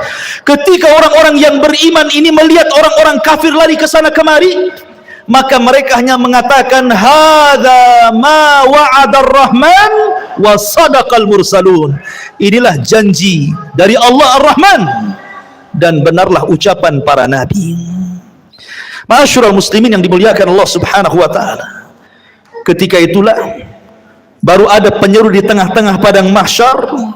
Kemudian barulah manusia tertuju kepada satu suara, dan Allah subhanahu wa ta'ala bahasakan kal jaradil muntashir, seperti belalang-belalang yang sedang berterbangan. belalang itu kalau terbang bersama koloninya pasti akan tertuju kepada satu titik. Maka semua tertuju kepada satu titik. Di sini disebut dengan ardul mahsyar. Kita akan dikumpulkan. Ya. Ketika mereka dibangkitkan, Nabi SAW mengatakan, yuhsyarun nas yaumal qiyamah khufatan, uratan, ghurlan, buhman. Ketika manusia dibangkitkan khufat, tidak pakai celana, tidak pakai baju, telanjang bulat. Kemudian tidak dikhitan, kemudian tidak pakai sandal, kemudian tidak membawa harta di badan. Mau siapapun anda mau presiden, mau menteri, mau orang kaya, dibangkitkan sama. Karena di hari itu tidak ada yang membedakan antara si kaya dengan si miskin, si pejabat dan si rakyat. Semua sama, dibangkitkan seperti itu. Lalu apa yang disombongkan? Di padang mahsyar itu macam-macam harus yang dibangkitkan. Ada yang dibangkitkan kecil sekali, sehingga dia harus terseok-seok dengan orang-orang yang besar, hampir terinjak kakinya. Mereka lah orang-orang yang sombong di dunia. Allah bangkitkan seperti zarrah di akhirat, seperti kecil, seperti semut di tengah-tengah orang besar, sehingga terseok-seok harus menghindari larinya kaki orang tuh. Ya, di dunia dia merasa besar, sombong. Di akhirat Allah kecilkan. Ada yang berteriak-teriak, ya Rabb, ya Rabb, tapi Allah tidak memandangnya. Allah tidak mengajak bicara dengannya. La yanzurullahu yaumal qiyamah. Allah tidak akan melihatnya walaupun dia berteriak, ya Rabb, ya Rabb, ya Allah, ya Allah. Ada orang-orang yang tidak akan dilihat oleh Allah pada hari kiamat. Ada orang-orang yang tidak akan disucikan oleh pada hari kiamat, tidak akan diajak bicara oleh Allah pada hari kiamat. Ada orang-orang yang lari, tetapi mereka berjalan dengan kepala kakinya di atas. La haula wala quwata illa billah. Bagaimana caranya? Allahu a'lam. Allah atas segala sesuatu maha mampu menjalankan orang dengan kepalanya, kakinya di atas. Ada orang-orang yang berjalan dengan buta, sehingga dia mengatakan, ya Rabbi lima hasyartani a'ma wa qad kuntu basira. Ya Rabb, di dunia aku melihat, kenapa di sini buta, katanya. Macam-macam orang itu di padang mahsyar itu, ikhwan. Karena orang dibangkitkan itu ala ma mata alaih, sebagaimana kematiannya. Ada ketika di dunia dia menusuk-nusuk untuk bunuh diri, maka ketika dibangkitkan di tangannya sudah ada pisau sedang menusuk-nusuk badannya. Ya, bayangkan, manusia dibangkitkan itu macam-macam bentuknya. Baru kemudian manusia dikumpulkan di satu tempat. Di sini terjadi faslul qadha. Yang pertama kali faslul qadha, di mana Allah Subhanahu wa taala akan membentangkan mahkamah peradilan di tengah-tengah manusia. Dan yang pertama kali diadili adalah para nabi. Para nabi, ikhwan, diadili dulu. Dengan cara apa? Para nabi dikumpulkan umatnya. Nuh bersama umatnya, Nabi Saleh bersama umatnya, Nabi Syuaib bersama umatnya, semua para nabi bersama umatnya. Kemudian Allah akan berkata kepada umatnya, ya umat Nuh, sudahkah Nuh menyampaikan risalahnya? Orang-orang kafir dari umat Nuh mengatakan, ya Rabb, Nuh tidak pernah menyampaikan risalah kepada kami. Mereka hendak berdusta. Kemudian Allah mengatakan, ya Nuh, lihat, engkau belum pernah menyampaikan risalahku kepada mereka. Kenapa kau tidak sampaikan? Maka Nuh mengatakan, ya Rabb, aku sudah sampaikan. Kalau engkau tidak percaya, aku punya saksi. Maka Allah mengatakan, kalau begitu datanglah saksi. Maka Nuh alaihi salatu wassalam meminta kepada Rasul kita Muhammad sallallahu alaihi wasallam untuk menjadi saksi bahwa Nuh sudah menyampaikan risalahnya. Maka Allah panggil Rasul kita Muhammad sallallahu alaihi wasallam, ya Muhammad, kenapa kok mau jadi saksi kepada Nuh alaihi salatu wassalam? Bukankah usiamu dengan usia Nuh terpaut jauh dan engkau tidak hidup di zaman Nabi Nuh? Bagaimana kau akan jadi saksi mereka? Maka Rasul SAW mengatakan, ya Rabb, ya aku tidak hidup di zaman Nabi Nuh, tetapi aku yakin bahwa Nuh sudah menyampaikan risalahnya. Maka Allah mengatakan, apa yang membuat anda yakin bahwa Nuh menyampaikan risalahnya? Maka Rasul mengatakan, karena engkau yang bicara seperti itu ya Rabb. Kemudian Rasul membacakan surat Nuh. Engkau yang ngomong dalam Al-Quran bahwa Nuh sudah menyampaikan risalahnya. Maka Allah mengatakan, sadaqta, benar engkau. Wa kadzabu haula, dan mereka sudah berdusta. Kemudian berpindah kepada nabi berikutnya sampai di akhir dengan Isa bin Maryam, nabi yang terakhir dari nabi-nabi Bani Israel. Inilah isyarat bahwa nabi akan menjadi saksi bagi seluruh para nabi.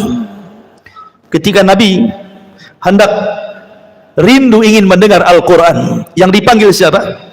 Abdullah bin Mas'ud. Abdullah bin Mas'ud, bacakan, iqra alayya Al-Quran, baca untukku Quran. Kata Abdullah bin Mas'ud, ya Rasulullah, aqra'u alaika al-Quran wal Quranu unzila ilaika? Rasul, apakah saya harus membaca Quran sementara Quran turun kepadamu? Oh tidak. Kata Rasul, iqra, baca, saya ingin mendengarkan suaramu. Maka kata Abdullah bin Mas'ud, baik. Akhirnya Abdullah bin Mas'ud membaca suratun Nisa sampai kepada ayat. Apa ayatnya? Hatta idza ji'na min kulli ummatin bisyahid wa ji'na bika ala haula'i syahida. Bagaimana ya Muhammad kalau tiap-tiap umat itu mendatangkan saksi-saksinya, kemudian engkau menjadi saksi mereka? Maka Nabi SAW kemudian menangis dan mengatakan, ya Abdullah, hasbuka, hasbuka, cukup, cukup. Maka Abdullah bin Mas'ud melihat Rasul menangis sehingga membasahi janggutnya. Rasul akan menjadi saksi bagi setiap umat dan setiap nabi. Setelah para nabi kemudian dimintai pertanggungjawabannya, barulah Allah Subhanahu wa taala mengarah kepada umatnya, kepada kita semuanya. Baru Allah Subhanahu wa taala bertanya kepada kita. Disitulah yang disebut dengan al-ardu. Ard. Apa itu ard? Allah Subhanahu wa taala akan tampakkan kepada kita perbuatan kita di bumi, Allah tampakkan di akhirat. Allah tampakkan tuh. Ya. Kemudian Allah Subhanahu wa taala memberikan catatan kepada hamba, setiap hamba itu diberikan catatan. Kalau Allah mengatakan iqra kitabak, baca bukumu, maka dia pun membaca. Dia pun membaca apa yang sudah dia lakukan. Ingat, khususiyah yaumul akhir, kehususan hari kiamat, di mana Allah berikan memori hafalan manusia dikembalikan. Mereka kuat hafalannya. Kalau sekarang di dunia 1 minggu kemarin Anda pernah mengucapkan apa, Anda pernah berbuat apa, Anda pernah mendolimi siapa, Anda pernah hasad kepada siapa, lupa antum. Baru 1 minggu tuh, ya kan? Baru 1 minggu sudah lupa kan itu ya. Tapi di akhirat Allah berikan kekuatan hafalan. Sejak antum akil balik sampai antum diwafatkan, hafal antum. Oh, jam segini, hari ini, tanggal sekian-sekian, aku begini. Hafal. Untuk dicocokkan dengan catatannya. Dan ketika itu ikhwatu fiddin tidak bisa berdusta di hadapan Allah. Yauma nakhtimu ala afwahihim wa tukallimuna aydihim wa tashhadu arjuluhum bima kanu ya'malun. Mulut terkunci, tangan bicara, kaki menyaksikan apa yang sudah diperbuatnya. Bayangkan, saksi bukan hanya anggota badan, bahkan kulit jadi saksi. Kulit tiba-tiba bicara di hadapan Allah dan menyalahkan badannya. Akhirnya badan kemudian mengkritik kulit dan mengatakan, lima syahidtum alaina, kenapa engkau wahai kulit menjadi saksi bagi badanmu sendiri? Kata kulit, antakan Allah, Allah yang membuat bicara, aku mau apa? Tidak cukup dari situ, bumi yang kita pijak akan jadi saksi. Karena yauma idin tuhadditsu akhbaraha, pada hari itu bumi menghabarkan kisah-kisah orang yang pernah di atas bumi itu. Lautan akan jadi saksi, langit akan jadi saksi, malaikat akan jadi saksi. Siapa yang bisa mungkir dari kesalahan, ikhwan? Semua jadi saksi. Di bumi antum bisa bayar lawyer, cari yang pandai bicara, dia bisa mendustakan yang jujur didustakan. Di akhirat lawyer aja butuh lawyer. Lawyernya butuh lawyer, pengacaranya butuh pengacara. Tapi di akhirat tidak ada pengacara. Apa yang mau diacarakan? Nggak ada pengacara. Ya. Semua jadi saksi. Ma'asyiral muslimin yang dimuliakan Allah Subhanahu wa taala. Mulailah manusia dihisab. Pertama, kemudian Allah Subhanahu wa taala akan terbangkan catatannya. Di situ ada yang mengambil dengan tangan kanannya, dengan tangan kirinya, dengan tangan kiri dari belakangnya, dan itu menunjukkan keselamatan dan tidaknya orang. Orang yang beriman ambil dengan tangan kanannya. Dengan bangganya dia mengatakan, "Ha umqra'u kitabiyah." Baca kitabku, katanya. Dia sudah tahu isinya baik. Dia bangga dia. Tetapi orang-orang yang mengambil catatan dengan tangan kirinya, dia mengatakan apa? Ya laitani lam uta kitabiyah wa lam adri ma hisabiyah. Duhai kiranya aku tidak mau mengambil catatanku dan aku tidak tahu apa hisabku. Sampai terakhir dia mengatakan, ma agna anni maliyah halaka anni sultaniyah. Duhai kiranya kekuasaan yang aku bangga-banggakan di dunia nggak ada manfaatnya. Duhai kiranya harta yang bertumpuk di dunia pun tidak ada faedahnya. Menyesal dia. Kan itu ya. Kemudian mereka dikumpulkan di padang mahsyar, terjadilah hisab kepada binatang. Di situ dikumpulkan semua binatang, mulai dari semut sampai kepada buaya darat, dikumpulkan semua di situ. Kenapa? Karena di antara binatang juga ada yang saling mendolimi, yang bertanduk nanduk, yang tidak bertanduk. Buaya makan ular, ular makan binatang lainnya. Binatang ini terus makan makanan sampai ke yang kecil, saling makan memakan. Zalim di antara binatang. Allah Maha Adil. Ada hisab di antara binatang. Yang tadinya kambing yang bertanduk, yang suka nanduk, yang tidak bertanduk, tanduknya dicabut, diletakkan kepada yang tidak bertanduk. Tanduklah seberapa banyak kau ditanduk di bumi, katanya.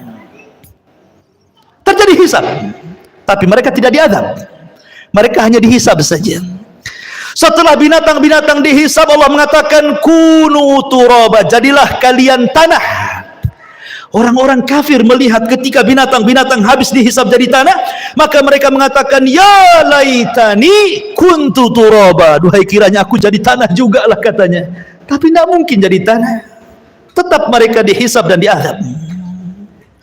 Ikhwan, manusia akan dikumpulkan selama 50 alfasanah, 50.000 tahun dalam kondisi berdiri. Tidak ada di padang mahsyar itu yang duduk kayak antum gini, enak kali.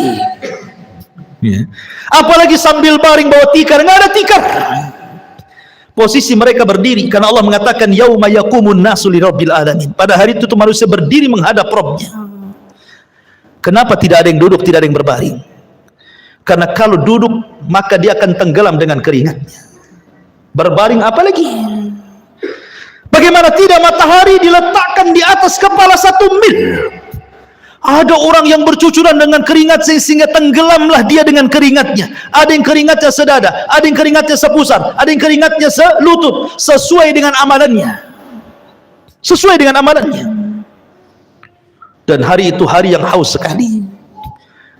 Makanya orang-orang yang berhasil meminum dari telaga Rasul, lam yadma abada, dia tidak akan haus selamanya walaupun matahari di atas kepala. Likulli nabi haudun, setiap nabi punya telaga, dan yang paling besar telaga Rasul, jumlah gelasnya sejumlah langit di bumi, sejumlah langit yang ada di, sejumlah bintang yang ada di langit. Warna telaganya lebih putih dibandingkan air susu, lebih manis dibandingkan madu. Siapa yang meminumnya tidak akan haus selamanya. Adakah dari umat Rasul yang tidak akan minum? Ada. Ketika ada orang-orang yang hendak mendekati telaga Rasul di padang mahsyar itu, tiba-tiba dihalau para malaikat. Kemudian Rasulullah SAW berteriak-teriak, ummati, ummati, ya Rabb, itu kan umatku, biarkan mereka minum. Lihat bagaimana rahmatnya Rasul pada umatnya. Tapi Allah mengatakan, ya Muhammad, innaka la tadri ma ahdatsu ba'daka, innahum ghayyaru wa baddalu. Hai Muhammad, kau enggak tahu apa yang terjadi dengan umat mereka, sudah merubah-rubah petunjukmu, sudah merubah-rubah sunnahmu. Biarkan mereka tidak minum. Ma'asyiral muslimin yang dimuliakan Allah Azza wa Jalla, manusia akan tenggelam dengan keringatnya. Kemudian manusia pun bingung karena mereka harus berdiri, entah apa yang harus dilakukan mereka. Mereka menunggu faslul qadha, Bagaimana putusan Allah kepada mereka? Masih bingung. Akhirnya mereka pun berjalan kepada Adam. Ya Adam, engkau kan bapak kami, mintalah syafaat kepada Allah. Tidakkah kau lihat, tidakkah kau iba kepada kami? Kami sulit di sini. Kata Adam, aku nggak bisa nolong kalian. Pergi ke Nuh. Berangkatlah mereka ke Nabi Nuh alaihi salatu wassalam. Nuh juga tidak bisa memberikan syafaat. Kata Nuh, sebaiknya kalian kepada Ibrahim, temui Nabi Allah Ibrahim alaihi salatu wassalam. Berangkat mereka ke Nabi Allah Ibrahim. Ya Ibrahim, wahai Ibrahim, anta Khalilur Rahman, kau adalah kekasih Allah. Ala tara ila ma nahnu fi, tidakkah kau lihat, tidakkah kau iba melihat kondisi kami?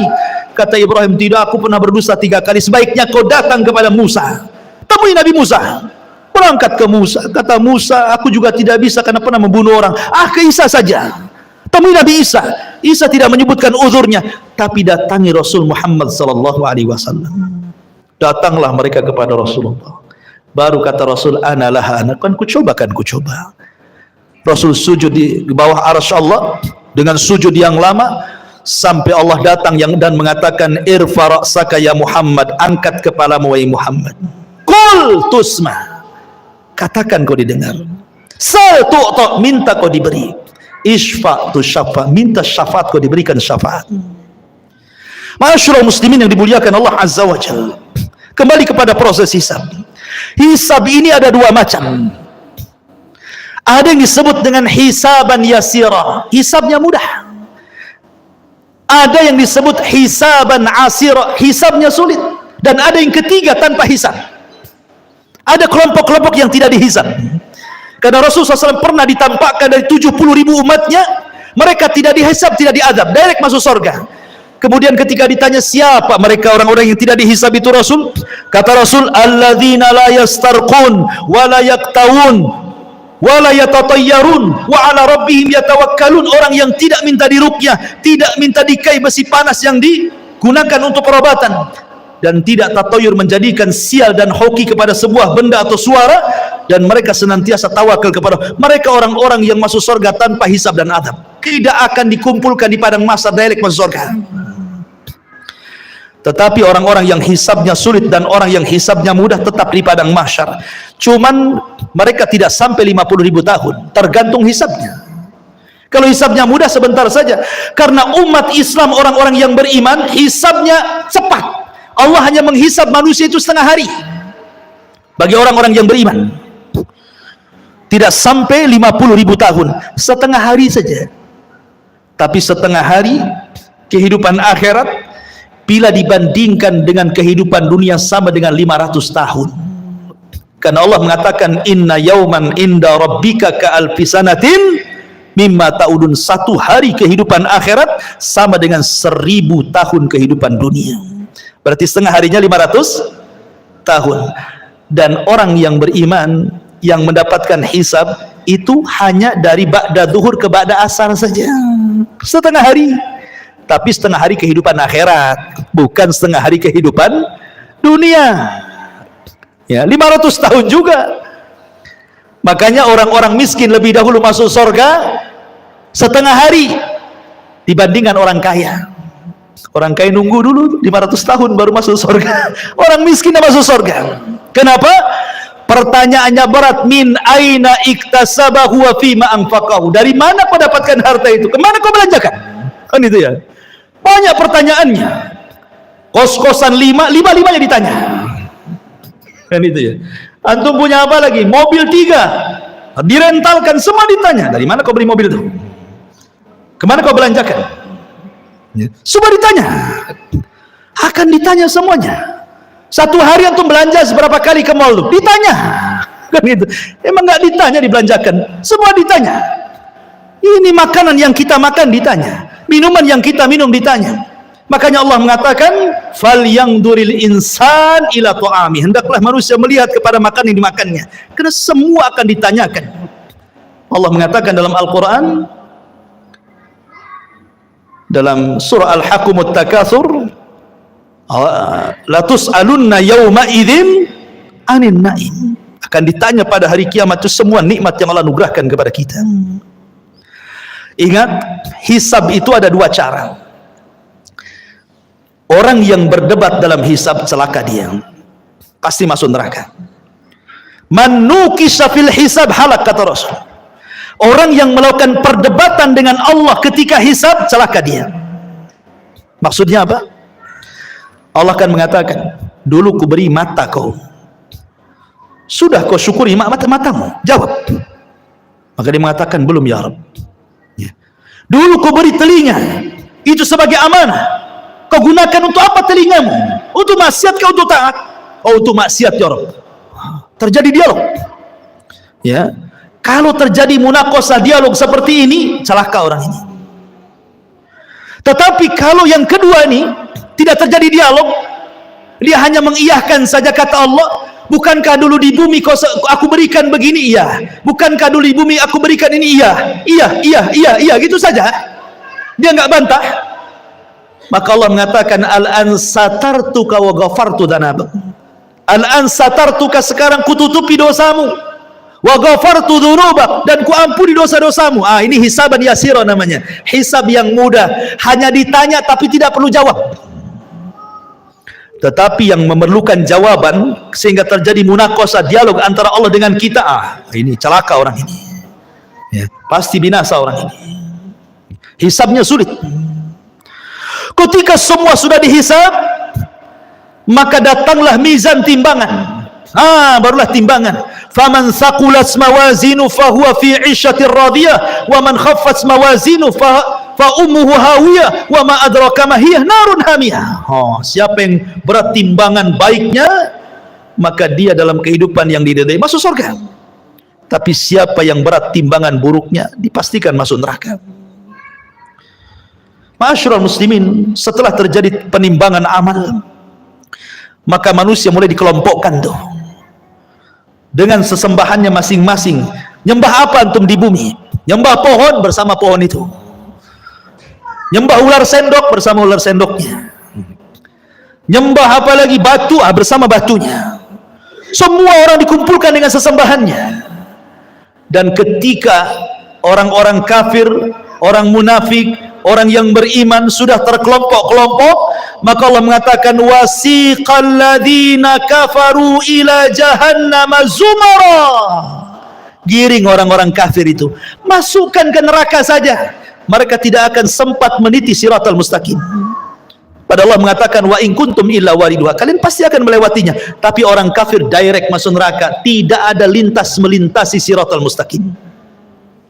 Ketika semua orang-orang musyrik, orang kafir sudah Allah masukkan ke neraka, tinggal mukmin dan munafik. Di sini Allah Subhanahu wa taala bagikan cahaya, setiap orang dapat cahaya. Cahaya itulah bekal kita meniti titian siratal mustaqim. Karena itu gelap, neraka jahanam itu gelap, karena titian itu terbentang di neraka jahanam. Karena Allah Subhanahu wa taala mengatakan, wa jaa rabbuka wal malaku saffan saffa wa ji'a bi jahannam yauma idzin yatadzakkarul insan andalahu dzikra. Ketika Allah datang menemui makhluknya di padang mahsyar, malaikat bersop-sop, Allah katakan, jahanam tarik ke sini. Jahanam pun ditarik. Jahanam punya 70.000 tali kekang. Satu tali kekang ditarik 70.000 malaikat. Besar. Ya. Kemudian di hadapan manusia, kemudian Allah bentangkan di situ siratal mustaqim, jisrun, jembatan yang terbentang di antara neraka jahanam. Jembatan itu halus, lebih halus dibandingkan rambut, lebih tajam dibandingkan pedang. Bahkan jembatan itu akan berlenggak-lenggok, dia tidak diam dan licin. Hanya orang-orang yang ditakdirkan bisa melintasi titian itu. Dan yang pertama meniti jembatan itu adalah Nabi SAW. Ketika Nabi SAW sudah meniti sirat, maka Nabi akan berdiri di ujung titian yang sudah dia sampai di situ, di kontol. Setiap ada umatnya lewat, Rasul mengatakan, ya Rabbi salim salim, ya Rabb selamatkan, selamatkan, selamatkan, selamatkan. Saking kasihannya Nabi dengan kita. Ada yang melewati titian seperti kilat, sudah sampai di sana, gitu ya. Ada yang seperti angin, sudah di sana. Ada yang seperti kuda balap, sudah di sana. Ada yang seperti lari kencang. Ada yang merangkak-rangkak. ada yang terkena kalalib, ya, ada yang kemudian jatuh berdiri, ada yang kemudian nyemplung dari titian itu ke jahanam. Kata Rasul ketika duduk bersama para sahabatnya, ada semacam bunyi besar, cur gitu ya. Kata Rasul mengatakan, tahukah kamu itu suara apa? Sahabat mengatakan, tidak tahu wahai Rasul. Itu batu segede unta 70 tahun yang silam jatuh dari titian dan baru sampai sekarang di intip neraka jahanam. Artinya kalau orang jatuh dari titian sampai neraka itu 70 tahun itu baru sampai di dasar jahanam. Naudzubillah. Ya. Ma'asyiral muslimin, maka satu persatu orang-orang munafik diberikan, orang-orang beriman diberikan cahaya. Orang munafik diberikan cahaya, kadang padam kadang terang, kadang padam kadang terang. Ketika berjalan mereka mengatakan, naktabis min nurikum, hai orang yang beriman, tunggu dulu, aku ikut cahayamu. Kata orang beriman, ambil lagi kau cahaya di belakang, katanya. Emang di dunia orang munafik bisa menipu orang-orang yang beriman. Yukhadi'una Allah walladzina amanu. Mereka menipu Allah dan orang-orang yang beriman. Di titian siratal mustaqim, orang yang beriman tidak mungkin ditipu lagi. Ya. Ma'asyiral muslimin, ketika semua terseberangi semuanya, sampailah mereka di sebuah tempat namanya Qantoroh. Qantoroh itu depannya pintu sorga. Sampai di sini keletihan orang-orang yang beriman? Tidak. Di sini ada kisos. Di sini Nabi SAW mengatakan, atadruna mal muflisu hadil ummah, tahukah kamu siapa yang bangkrut dari umat ini? Kata sahabat, ya molos saja orang bangkrut, orang yang gulung tikar, orang yang kalah, orang yang usahanya bangkrut, bankrupt dan yang lainnya. Kata Rasul, bukan itu. Orang yang bangkrut adalah orang yang datang pada hari kiamat membawa pahala solat, pahala zakat, pahala sedekah, pahala puasa, pahala ini, pahala itu, tapi di satu sisi dia pernah mendolimi si fulan, mengambil harta si fulan, menumpahkan darah si fulan, mencaci maki si fulan, merendahkan si fulan. Akhirnya di kantor ini terjadi kisos. Padahal depan pintu sorga tuh, supaya orang yang masuk sorga mendapatkan keadilan, supaya dalam hatinya tidak ada lagi dongkol dengan kawannya, supaya ketika masuk sorga di wanaza'na ma fi suduruhum min ghillin ikhwana, Allah cabut perasaan dengki sehingga menjadi bersaudara dalam sorga. Karena orang-orang penduduk sorga itu satu hati. Kalau kita akan berhati-hati, ada yang dengki, ada yang iri, ada yang benci, ada yang marah, ada yang emosi, kan itu ya, supaya tidak ada itu, maka terjadi kisos di sini. Ya. Hei, dulu kau sudah memukul aku, sini kamu. Mana pahalamu? Diambil pahalanya. Nih dosaku. Ketika kemudian dia sudah tidak punya pahala karena sudah dikasihkan orang banyak, karena banyak yang didolimi, dia mengatakan, mana pahalamu? Aku tidak punya pahala, sudah habis. Kalau gitu ambil dosaku saja, katanya. Oh gitu ya. Fa in faniyat hasanatuhu, kalau sudah habis kebaikannya, maka nggak dilempar dosanya kepada dia. Pada sudah dikontor, dilempar lagi ke belakang ke neraka. Ketika kisos sudah terjadi, ini kisos sesama orang yang beriman ya. Kalau kisos dengan orang kafir, kisos dengan binatang, dolim kepada binatang, dolim kepada orang kafir, dolim sesama orang kafir, dolim orang-orang yang beriman kepada orang kafir atau orang kafir kepada beriman, ini sebelum titian. Sebelum titian, nah itu dolim di situ. Kisosnya itu. Tetapi di kantor itu hanya khusus orang beriman saja, karena sudah mau masuk surga masalahnya. Bahkan orang-orang yang dibunuh akan datang menghadap Allah tanpa kepala. Dalam hadis Abdullah bin Abbas radhiyallahu anhu itu, tangan kirinya membawa kepalanya, walaupun ketika di bumi tidak dibunuh dengan cara dipenggal kepala, tapi nanti pada hari kiamat orang yang dibunuh itu seperti itu bentuknya, lehernya nggak ada, kepalanya dipegang oleh tangan kirinya, tangan kanannya menyeret orang yang membunuhnya, kemudian menghadap Allah dan mengatakan, ya Rabb, sal hadza lima qatalani. Tanya orang ini, kenapa kau bunuh aku? Kenapa dia bisa membunuhku? Dan bayi-bayi yang dilempar hidup-hidup kemudian mati, seperti orang-orang yang punya anak dari hasil zina kemudian malu, dilemparlah anak itu ke solokan, ke tong sampah, ke kerdus, akhirnya mati. Maka Allah mengatakan, wal mau'udatu su'ilat bi ayyi dzambin qutilat. Bayi-bayi itu akan membawa kepalanya menghadap Allah dan mengatakan, ya Rabb, sal hadza lima qatalani. Tanya ibuku kenapa dia membunuhku, tanya bapakku kenapa dia membunuhku. Semua akan ada kisah, ikhwan. Hati-hati ya. Tapi kalau sudah tidak ada kisos lagi, baik antara orang kafir dengan orang yang beriman atau sebaliknya, manusia dengan binatang atau sebaliknya, kemudian kisos terjadi antara orang yang beriman dan sudah selesai, maka manusia berjubel di pintu sorga. Sayati alaikum zaman kadidum minaz ziham, akan datang kata Rasul zamannya manusia akan berdesak-desakan di pintu sorga, padahal mereka sudah diponis masuk sorga, tidak mungkin masuk neraka, tapi tidak bisa masuk sorga juga karena pintunya tertutup. Semua para nabi berusaha membuka, tidak bisa, tidak diizinkan malaikat Ridwan. Tiba-tiba di tengah-tengah manusia yang sudah diponis masuk surga itu, muncullah seorang laki-laki, Sayyidul Anbiya'i wal Mursalin, Sayyidul Awwalina wal Akhirin, Muhammad sallallahu alaihi wasallam, Nabi kita, qudwah kita, Rasul kita, mendekati pintu dan membuka pintu surga dengan mengetuknya, Assalamualaikum. Maka Ridwan mengatakan, Waalaikumsalam, man, siapa kamu? Kata Rasul, ana Muhammad, saya Muhammad. Kata malaikat Ridwan, bika umirtu alla aftah li ahadin qablak, aku diperintah Allah untuk tidak membuka pintu surga kecuali kau yang minta. Kata Rasul, ana awal man aftatihu babal jannah, sayalah orang yang pertama kali membuka pintu surga. Dibentanglah pintu surga. Pintu surga ini ada yang meneriak, ada yang berteriak. Jadi Allah subhanahu wa ta'ala meletakkan para pemanggil di pintu-pintu surga. Kalau dia ahli solat, duya min babis solat, hei pakar-pakar solat, kau kesini, masuknya di sini, jangan di situ. Yang pakar puasa sunnah, puasa Senin Kamis, Ayyamul Daud, pokoknya ahli puasa, ada pintunya dari pintu royan. Hei ahli puasa, sini dari pintu royan, jangan pintu itu. Pintu jihad mengatakan, hei yang mati syahid lewat sini. Pintu tobat, hei yang tobat lewat sini.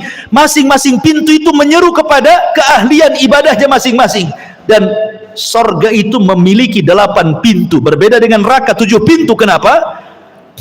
Biar menunjukkan bahwa rahmat Allah lebih luas dibandingkan murkanya. Makanya dibuat pintu surga lebih banyak dibandingkan pintu neraka.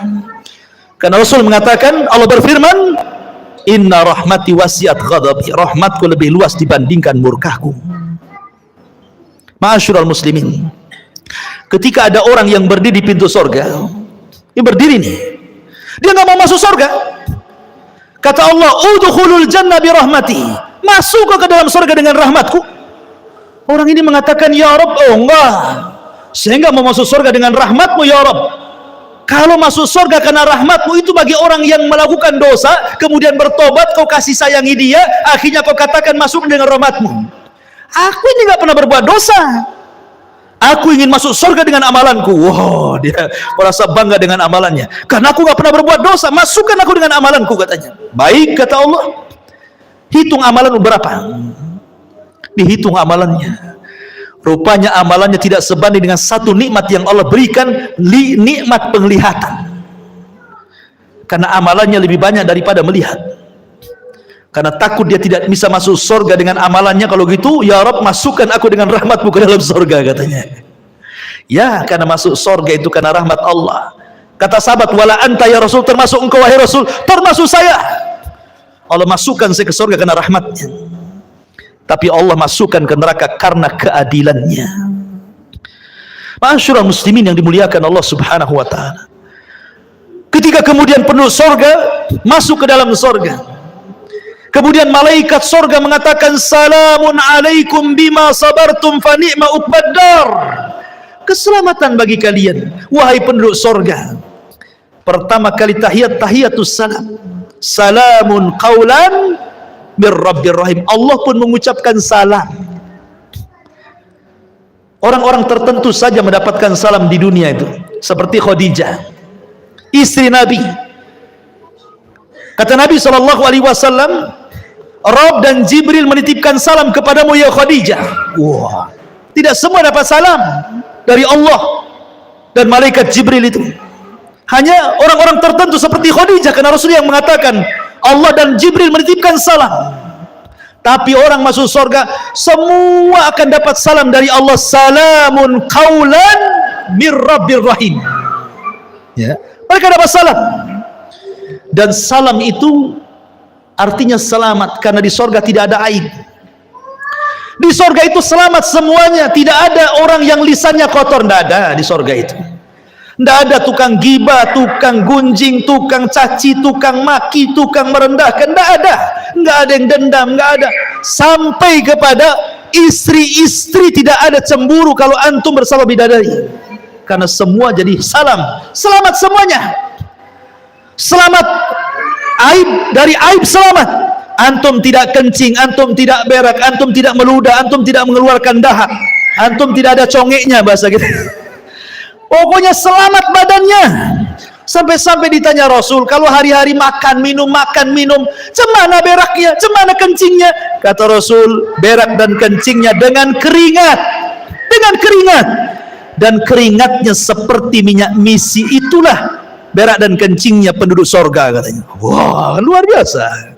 Ya. Selamat badannya, wanitanya tidak haid, tidak ada nifas, tidak ada bau ketiak di sorga itu, semua wangi. Dunia antum harus bawa apa tuh? Kadang-kadang dikasih kapur barus ketiak di bumi kan gitu ya. Di sorga nggak ada bau di sorga itu, karena selamat badannya. Ya. Di sorga tidak ada nenek-nenek. Di zaman Rasul ada nenek-nenek datang kepada Rasul, aku masuk surga enggak Rasul? Kata Rasul, nenek-nenek enggak masuk surga. Nenek ini menangis, pergi dia. Kemudian Rasul mengatakan kepada sahabat, bilang sama nenek itu, bukan berarti nenek itu enggak masuk surga, maksudnya di surga enggak ada nenek-nenek. Bacakan ayat inna ansha'nahunna insha'an wa ja'alnahunna abqara uruban atraba. Kami jadikan nenek-nenek jadi gadis-gadis usianya 33 sampai 34. Semua sama usianya segitu. Ya. Dan sorga itu nikmatnya yazdah, bertambah dan bertambah. Ada sukul jannah, pasar sorga. Pasar ini setiap Jumat kalau di bumi, kalau di sorga namanya yaumul mazid, hari tambahan nikmat. Semua penduduk sorga ke pasar, yang laki-lakinya itu berjumpa dengan kawan-kawannya di pasar itu. Kemudian ngobrol cerita pengalaman antum di dunia. Oh, kita kan pernah ngaji di Odessa dulu. Kenal nggak antum di samping saya? Nanti itu bicarakan semua itu. Akan teringat dengan kehidupan dunia. Jadi pembicaraan nanti di pasar itu, pembicaraan kita di dunia, obrolan kita, bercandaan kita, semua akan dibicarakan di pasar surga itu. Di pasar surga itu ada jual beli. Ya. Hanya untuk berjumpa dengan kawannya, ngobrol, minum, makan di situ enak-enak. Kemudian sebelum pulang, habar riyah. Tiba-tiba Allah Subhanahu wa ta'ala hempaskan angin, membawa debu, kemudian mengenai jasad-jasad orang yang ada di pasar sorga itu, fayazdad husnan wa jamala, maka dia akan bertambah gantengnya, bertambah sehatnya, bertambah kekarnya, bertambah indah. Ketika pulang istrinya nggak kenal, laqad izdaztum husnan wa jamala, wahai suamiku, kenapa kau makin tampan, makin ganteng, makin itu. Dalam kisah Israiliyat disebutkan, ini Israiliyat lagi ya. Jadi di pasar-pasar surga itu banyak gambar macam-macam. Ya, mungkin kalau di dunia itu antum tahu tukang cukur, kan banyak tuh gambarnya kan. Ada yang jadi sebegini rambutnya, jadi sebegini rambutnya, jadi sebegini, kan banyak tuh. Tinggal tunjuk saja, cukur saya seperti ini. Nanti dicukur kayak gitu kan. Nah di surga itu akan dibentuk tuh macam-macam gambar yang ganteng-ganteng itu, tinggal nunjuk saja Anda akan seperti itu. Itu cerita Israiliyat. Ya, ya. Oh kayak gitu. Kayak siapa? Antum kayak Abu Humairah, jadilah Abu Humairah. Gak mau lah, gemuk gitu. Jadi mereka pulang itu, berjumpa dengan istrinya, kata istrinya, laqad izdaztum husnan wa jamala. Hei suamiku, kenapa kau makin ganteng? Kata suaminya, kau juga kenapa makin cantik, katanya. Jadi setiap minggu kenikmatan itu bertambah, makin ganteng, makin ganteng, makin ganteng. Makanan hari ini kalau dimakan besok lebih nikmat, kalau dimakan lusa lebih nikmat, dimakan lusanya lagi lebih nikmat, makin nikmat. Coba antum makan mangga, dibiarkan 1 bulan. Hari ini makan mangga, besok mangga dibiarkan 1 bulan. 1 bulan depan antum makan tuh mangga. Nanti atau setahun antum mangga, tinggal peloknya saja itu kan. Di sorga itu makin hari makin nikmat. Ya, kan luar biasa tuh. Makin hari makin ganteng. Coba antum hari-hari ke pasar sini, Makin ganteng makin kusut tuh. Makin kusut kan itu. Stres, apalagi bawa istri yang dicatat beli bawang, pulang beli baju pula kan. Stres lagi. Makin turun alisnya. Ya. Ma'asyiral muslimin yang dimuliakan Allah Azza wa Jalla, ketika orang masuk surga, pertama yang dimakan apa? Dan pertama yang diminum apa? Yang pertama dimakan itu kabidil hut. Hatinya ikan paus. Tentu ikan paus akhirat, bukan ikan paus di Saus kayak kan, istilah ikan paus. Kemudian makan air jahe. Jahenya jahe surga. Kata Abdullah bin Abbas, dunia dan surga itu hanya mirip nama, tapi hakikatnya berbeda. Di dunia ada jahe, air jahe, wedang jahe. Di surga ada wedang jahe. Hanya kesamaan nama, tapi hakikatnya berbeda. A'dadtu li ibadis salihin ma la ainun ra'at wala udhunun sami'at wala khatara ala qalbi bashar. Kenikmatan di surga itu tidak bisa dilihat mata, didengar telinga, terlintas pun tidak. Bagaimana caranya menggambarkannya? Jadi hanya kemiripan nama saja. Di surga ada pisang, di dunia ada pisang, tapi pisang surga beda rasanya. Di surga ada madu, di dunia ada madu, beda madu surga. Di surga ada khamar, di dunia juga ada khamar, beda. Khamar di dunia ini paling rendah sakit kepala orang minum, paling tinggi teler tidur di got. Tapi khamar di surga itu ladzatul lisyaribin, lezat bagi peminumnya, lezat. Ya, ma'asyiral muslimin, dan di surga Allah sudah peruntukkan satu orang mendapatkan 2 istana minimalnya. Karena Allah mengatakan waliman khafa maqama rabbih jannatan, bagi orang yang takut Allah sediakan 2 istana. Dan dia akan mendapatkan nikmat yang besar sebagaimana ahlun nar akan mendapatkan azab yang besar. Ketika penduduk surga, idza dakhala ahlul jannatal jannah wa idza dakhala ahlun narun nara, apabila penduduk surga masuk ke dalam surga, penduduk neraka masuk ke neraka, ji'a bil mauti ala suratil kabsi, didatangkan kematian dalam bentuk kambing gibas, disembelihlah kematian itu sehingga tidak ada kematian lagi. Maka datanglah penyeru kepada penduduk surga, ya ahlal jannah la mautalakum wa ya ahlan nar la mautalakum. Hei penduduk surga, tidak ada kematian. Hei penduduk neraka, tidak ada kematian. Maka penduduk surga akan mendapatkan nikmat selamanya, dan penduduk neraka akan mendapatkan azab selamanya. Itulah ringkasan perjalanan manusia dari kelahiran sampai wafat, sampai di padang mahsyar, sampai masuk ke dalam surga dan neraka. Tentu yang saya ceritakan ini bagian kecil, hanya gambaran, karena hakikatnya jauh dibandingkan yang diceritakan. Sehebat apapun orang menggambarkan surga, surga menyelisihi gambarannya, karena surga tidak bisa dibayangkan. Kita hanya menukilkan sabda-sabda Nabi, ayat-ayat Al-Quran, beginilah gambaran surga, karena tidak semua dibentangkan. Ya. Oleh karena itulah perlu keimanan yang kuat tentang adanya hari akhir. Makanya di antara satu dari rukun-rukun iman, al-imanu bil yaumil akhir, beriman dengan hari akhir. Wallahu a'lam bishawab. Karena sudah malam juga, tidak ada tanya jawab ya. Ada acara? Iya, ini ada acara nih. Silakan saya kembalikan ke moderator dulu. Di para jemaah kami umumkan bahwa setelah kajian ini kami akan memberi